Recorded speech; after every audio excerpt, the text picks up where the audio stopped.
हरि नारायणी नारायणी हरि हरि हरि ओम नमो नारायण ओम नमो नारायण। आज सुनेंगे उत्पन्ना एकादशी व्रत कथा। तो एक बार बोलिए प्रेम से विष्णु भगवान की जय, लक्ष्मी माता की जय, उत्पन्ना एकादशी माता की जय। धर्मराज युधिष्ठिर कहने लगे कि हे महाभाग, मैंने कार्तिक शुक्ल एकादशी अर्थात प्रबोधिनी एकादशी का सविस्तार वर्णन सुना। अब आप कृपा करके मुझे मार्गशीर्ष माह के कृष्ण पक्ष की एकादशी के विषय में भी बतलाइए। इस एकादशी का क्या नाम है तथा इसके व्रत का क्या विधान है, इसकी विधि क्या है, इसका व्रत करने से किस फल की प्राप्ति होती है, कृपया यह सब विधान पूर्वक कहिए। भगवान श्री कृष्ण बोले, मार्गशीर्ष माह के कृष्ण पक्ष में आने वाली इस एकादशी को उत्पन्ना एकादशी कहा जाता है। यह व्रत शंखोधर तीर्थ में स्नान करने की भगवान के दर्शन करने से जो फल प्राप्त होता है उसके बराबर पुण्य मिलता है।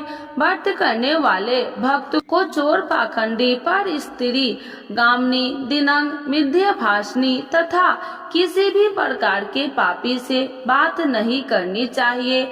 इसका महात्म्य मैं तुमसे कहता हूँ, ध्यान पूर्वक सुनो। उत्पन्ना एकादशी की कथा। युधिष्ठिर कहने लगे कि हे भगवान, अपने हजारों यज्ञ और लाख गौ दान को भी एकादशी व्रत के बराबर नहीं बताया, सो यह तिथि सब तिथियों से उत्तम कैसे हुई, बतलाइए। भगवान श्री कृष्ण कहने लगे कि हे युधिष्ठिर, सतयुग में मूर नामक एक दैत्य उत्पन्न हुआ।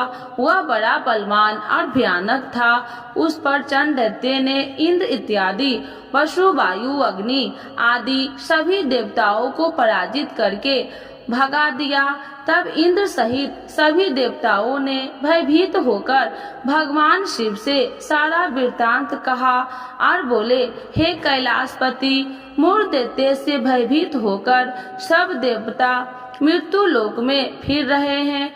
तब भगवान शिव ने कहा, हे देवताओं, तीनों लोकों के स्वामी, भक्तों के दुख का नाश करने वाले भगवान विष्णु की शरण में जाओ।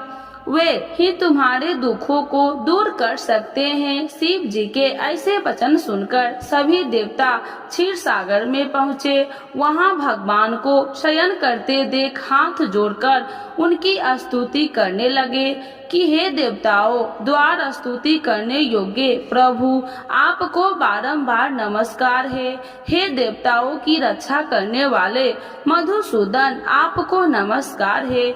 आप हमारी रक्षा करें। दैत्य से भयभीत होकर हम सब आपकी शरण में आए हैं। आप इस संसार के कर्ता, माता पिता, उत्पत्ति और पालन करता और संहार करने वाले हैं। सबको शांति प्रदान करने वाले हैं। आकाश और पाताल भी आप ही हैं।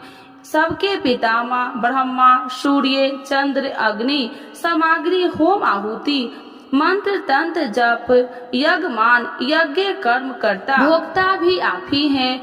आप सर्वव्यापक हैं। आपके सिवा तीनों लोकों में चर तथा अचर कुछ भी नहीं है। हे भगवान, दैत्यों ने हमको जीतकर स्वर्ग से भ्रष्ट कर दिया है और हम सब देवता इधर उधर भागे भागे फिर रहे हैं। आप उन दैत्यों से हम सबकी रक्षा करें।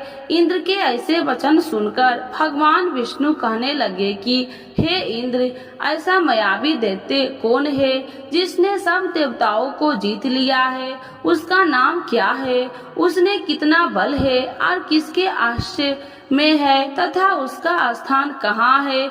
यह सब मुझसे कहो। भगवान के ऐसे वचन सुनकर इंद्र बोले, भगवान, प्राचीन समय में एक नारी जंग नामक राक्षस था। उसके महापराक्रमी और लोक विख्यात मूड नामक एक पुत्र हुआ। उसकी चंद्रावती नाम की नगरी है। उसी में सब देवताओं को स्वर्ग से निकालकर वहां अपना अधिकार जमा लिया है। उसने इंद्र, अग्नि, वरुण, यम, वायु, इस चंद्रमा ने त्रेता आदि सबके स्थान पर अधिकार कर लिया है।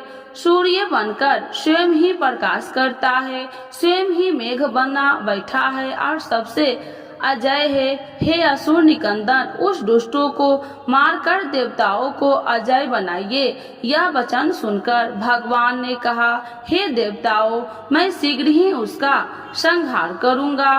तुम चंद्रावती नगरी जाओ। इस प्रकार कहकर भगवान सहित सभी देवताओं ने चंद्रावती नगरी की ओर प्रस्थान किया। उस समय जब दैत्य मूढ़ सेना सहित युद्ध भूमि में गरज रहा था, उसकी भयानक गर्जना सुनकर सभी देवता भय से मारे चारों दिशाओं में भागने लगे। जब स्वयं भगवान रणभूमि में आए तो दैत्य उन पर भी अस्त्र शस्त्र आयुध लेकर दौड़े। भगवान ने उन्हें सर्प के समान अपने बाणों से बीध डाला। बहुत से दैत्य मारे गए, केवल मूढ़ बचा रहा। वह अभिचल भाव से भगवान के साथ युद्ध करता रहा। भगवान जो भी छीन बाण चलाते वह उसके लिए पुष्प सिद्ध हो जाता। उसका शरीर छीन भिन्न हो गया, किंतु वह लगातार युद्ध करता रहा। दोनों के बीच मल्ल युद्ध भी हुआ। 10,000 वर्ष तक उनका युद्ध चलता रहा, किंतु मोर नहीं मारा। थककर भगवान बद्रिकाश्रम चले गए। वहाँ हेमावती नामक सुंदर गुफा थी। उसमें विश्राम करने के लिए भगवान उसके अंदर प्रवेश कर गए। वह गुफा 12 योजन लंबी थी और उसका एक ही द्वार था। भगवान विष्णु वहाँ योग निद्रा की गोद में सो गए।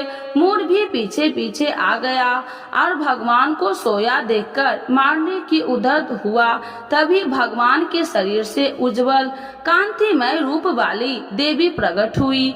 देवी ने राक्षस मूढ़ को लड़कार युद्ध किया और उसे तत्काल मौत के घाट उतार दिया। श्री हरि जब योग निद्रा की गोद से उठे तो वह सब बातों को जानकर उस देवी से कहा कि आपका जन्म एकादशी के दिन हुआ है, अतः आपका उत्पन्ना एकादशी के नाम से पूजित होगी। आपके भक्त वही होंगे जो मेरे भक्त हैं। तो एक बार बोलिए प्रेम से विष्णु भगवान की जय, लक्ष्मी माता की जय, उत्पन्ना एकादशी माता की जय।